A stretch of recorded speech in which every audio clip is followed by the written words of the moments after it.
So if you've read A Court of Thorns and Roses, you know that Feyre kills the fairy that was invading her home. She thought she killed him, but nope, he survived. And then she's taken to his home as a reward and punishment and all of that jazz. And then she spends a lot of time pining after her ex-fiancé and being upset about the whole situation. Tamlin is, well, I don't want to spoil it, but he's not a good guy. Lucien is a good guy, though. And Lucien is in love with Feyre, but she doesn't love him back, even though he's awesome. And so Lucien gives up and goes away. And then Feyre runs into a couple more exes from her past who are also fairies. And neither one of those go very well. And Feyre gets captured by the King of Hybern, and she thinks she's gonna die, and like it's pretty dark. It's really dark, actually. But then she gets saved by her other ex, Rhysand, the High Lord of the Night Court. And she's broken and traumatized, and she moves in with him in Valaris. And they spend a lot of time healing her physically and emotionally and making sure she's okay and going on cute little dates. And then they find out that Amarantha, the B word, is still alive. So they travel to the Spring Court where she lives and pretend to be mates to get close to her and then kill her.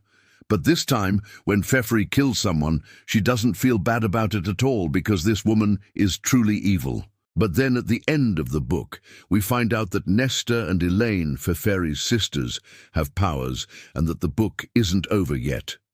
Now, ACOTAR fans, please leave in the comments how accurate that summary was.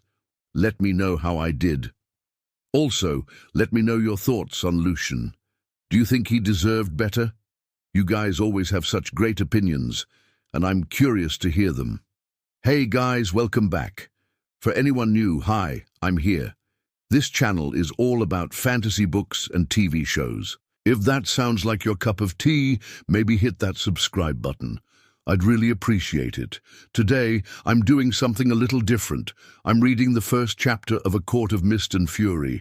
As some of you know, I recently reread this series for like the 5th or 6th time, and I cried my eyes out. Like seriously, the feels in this book. Ugh. So today we're just going to hang out and have a nice time and read together. So grab your tea, open your favorite book, and let's get started. Chapter 1 starts with a conversation between Feyre and Rhysand in Valaris.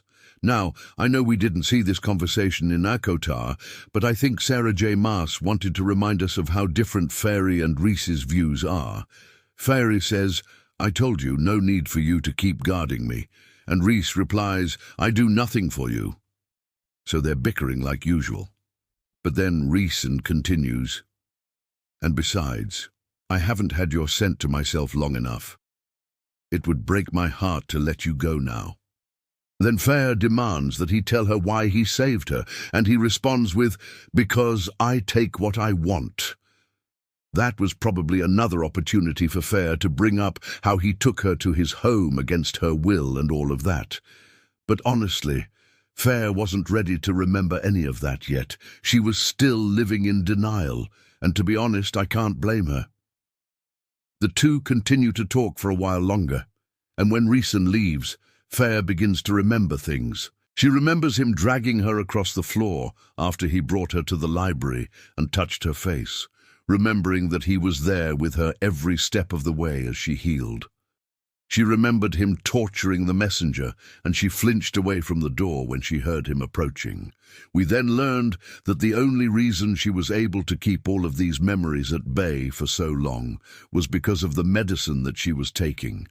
And once she stopped, the memories came flooding back. We also learn that she hadn't slept with Rhysand since the night he brought her to Valaris, which is a bit surprising considering she and Tamlin slept together in the first book.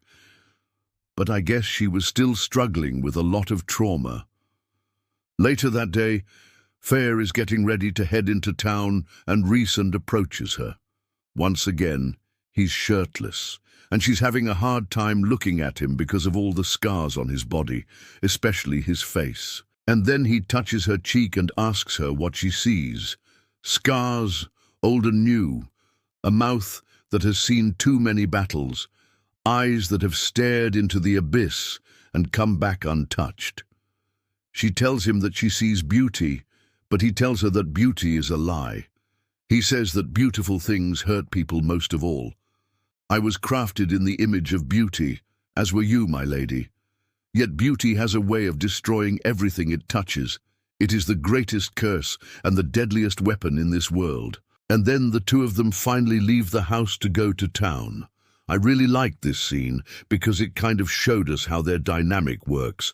Feyre clearly wasn't ready to move on from what happened in the spring court yet, but Rhys understood that and gave her space. Even though Rhys had every right to be mad at her for running away, he didn't hold that against her, and he was ready to wait until she was ready to heal.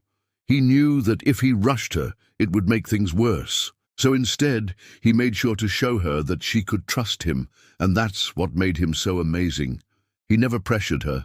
Even though he obviously wanted her to love him, he respected her feelings and he cared about her more than anything else. Once they got to town, Feyre and Rhysand split up and he went to talk with Cassian and Azriel while she went to visit some shops. Feyre ended up buying a dress, and then she ran into Alice and she invited her to dinner. During the walk, the three talked about human culture and traditions, and Feyre missed her family terribly.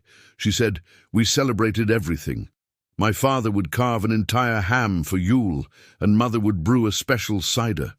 The sisters would make hand pies filled with berries and spices, and then the feast would last for days. I miss that too. I hope you and your family are able to have a nice holiday season." Anyway, before long, it was time for dinner, and the group arrived at the House of Wind.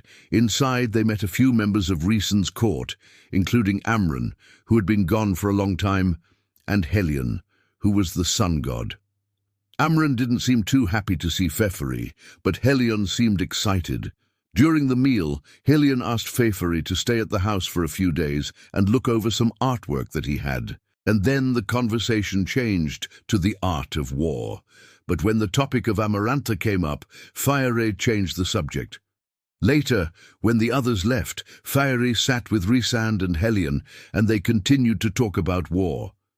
And this time, Feyre contributed to the conversation. She surprised herself by knowing exactly what to say, and she knew it would take more than a week for her to lose the knowledge that came with being High Lady. After some time alone together, it was finally time for bed. And when Feyre woke up the next morning, Rhysand was already gone, and she noticed that her dress was missing. Well, I guess that explained why she felt so uncomfortable during dinner. Thanks so much for joining me on this chapter. I know it was a bit different, but I just wanted to share the feels with you guys today. The feels in this book.